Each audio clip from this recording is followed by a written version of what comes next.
এইমাত্র একটি প্রতিবেদন দেখলাম যেখানে ডোনাল্ড ট্রাম্প মরিয়া হয়ে পাকিস্তানকে চাপ দিয়েছিলেন যুদ্ধবিরতির জন্য। তো এই প্রতিবেদনটি করেছে দৈনিক ফাইন্যান্সিয়াল টাইমস, এটা যুক্তরাজ্যের প্রভাবশালী একটি সংবাদ মাধ্যম। তো এই প্রতিবেদন প্রকাশ করছে। তো এফটির করা এই প্রতিবেদনে কি লেখা হয়েছে, প্রথম আলো কি লিখছে নিউজে আপনাদের শোনাই, যে ডোনাল্ড ট্রাম্প কি পরিমাণ একটা ফাপড়বাজ।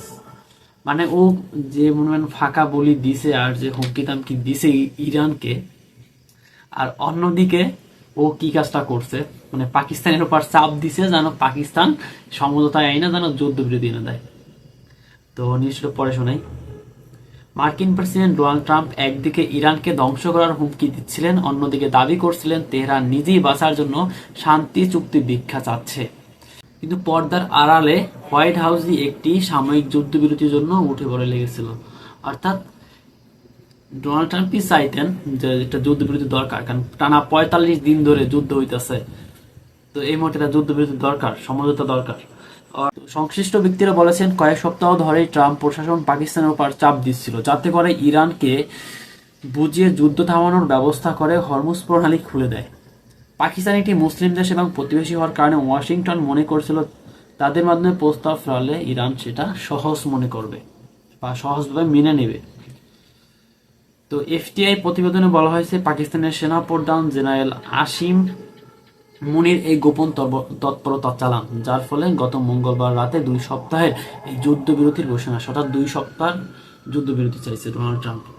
মজার ব্যাপার হলো এই ঘোষণার কয়েক ঘন্টা আগেই ট্রাম্প হুমকি দিয়েছিল তার কথা না শুনলে তিনি ইরানের পুরো সভ্যতা ধ্বংস করে দিবে। তো মানে যুদ্ধের একটা সবচেয়ে মজার ব্যাপার কি, মানে এক পক্ষ আর এক পক্ষরে ঠিকঠাক মতো হুমকি দিতে পারে, মানে কেউ কারো দুর্বলতা শেয়ার করে না। তো এখানে ডোনাল্ড ট্রাম্প ঠিক একই কাজ করছে। আসলে জ্বালানি তেলের দাম হু হু করে বেড়ে যাওয়ায় ট্রাম্প বেশ দুশ্চিন্তায় পড়ে এবং ইরান যেভাবে প্রতিরোধ গড়ে তুলে তা দেখে সে রীতিমতো অবাক। এবং পাকিস্তানের মধ্যস্থতায় 5টি নির্ভরযোগ্য সূত্র জানিয়েছে 21 মার্চ থেকে ট্রাম্প মনে মনে যুদ্ধবিরতির জন্য মরিয়া ছিল। তো মঙ্গলবার যখন ট্রাম্পের দেয়া সময়সীমা শেষ হতে যাচ্ছিল তখন পাকিস্তানের সেনাপ্রধান আসিম মুনির, মার্কিন ভাইস প্রেসিডেন্ট জেডি ভ্যান্স সহ শীর্ষ কর্মকর্তাদের সাথে বারবার ফোনে কথা বলেন। এরপর তিনি ইরানের পররাষ্ট্রমন্ত্রীর সাথে 2 সপ্তাহের জন্য শান্তি চুক্তির প্রস্তাব করেন। তো এই নিয়ে পাকিস্তানের প্রধানমন্ত্রী তার এক্সে একটি ঘোষণাও দিয়েছিল, যেখানে তিনি দাবি করেন এটি পাকিস্তানের নিজস্ব উদ্যোগ, কিন্তু তার পোস্টে ভুল করে খসড়া কথাটি থেকে গিয়েছিল। এটি প্রমাণ করে বিবৃতিটি আসলে হোয়াইট হাউস আগে থেকে লিখে দিয়েছিল। অর্থাৎ এটা ট্রাম্পের পক্ষ থেকে ওই বিবৃতিটা আগে লেখা ছিল, ওইটা পাকিস্তানের প্রধানমন্ত্রী শাহবাজ শরীফকে দিছিলেন, উনি এক্সে পোস্ট করছে, কিন্তু একটা খসড়া একটা কথা রয়ে গেছে যেখান থেকে প্রমাণ বোঝা গেছে যে এটা আমেরিকারই লিখে দেওয়া পোস্ট। তো আমার কাছে বেশ বিষয়টা ইন্টারেস্টিং হয় এই যে যে ট্রাম্প অনেক হুমকি দামকি দিল, তলে তলে ট্রাম্প আগে আসলে হিসু করে দিছিল, পরে পাকিস্তানের আবার চাপ দিয়ে যুদ্ধবিরতি আনলো। তবে আবার রিসেন্টলি নিউজে দেখলাম যে লেবাননের উপর হামলা চালাইছে, হামলা কারা চালাইছে? ইসরায়েলরা কিনা। আর ইসরায়েল চালাই থাকলে তো যুদ্ধবিরতি আবার উড়ে যাবে এখান থেকে, যুদ্ধবিরতি হবে না। তো পরবর্তী আপডেট আসা পর্যন্ত তো এই নিউজটা বেশ এনজয় করলাম যে ডোনাল্ড ট্রাম্প মানে কি পরিমাণ ফাপড়বাজ ভাই।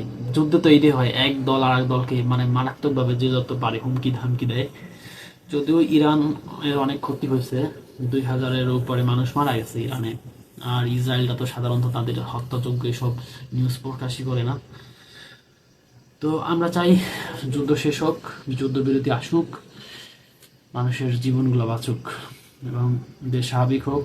কারণ এই যুদ্ধের প্রভাব আমাদের দেশেও পড়ছে, যেমন তেলের সংকট লাগিয়ে গেছে, গ্যাসের সংকটও লাগবে আর কিছুদিন পরে। তো ইরানকে অভিনন্দন যে ইরান এই যুদ্ধে জিতছে, কারণ মার্কিনদের মনে করেন যে ওরা প্যান্টে হিসু করে দিছে। ডোনাল্ড ট্রাম্প যে যে শান্তি চুক্তির জন্য পাকিস্তানের মাঝে মধ্যস্থতা কইরা যে দুজোড়া থামাইতেছে, এটা একটা ইরানের জন্য বিজয়। কারণ মুসলিম দেশ হিসেবে কোনো দেশেরই মার্কিনদের সাথে মাথা উঁচু করে জবাব দেওয়ার শক্তি নাই এখন। সবগুলো আছে, মানে ফাফা মুখের বুলি আর কি। তো আপনার কাছে কি মনে হয় কমেন্টে জানান। Tata, bye bye.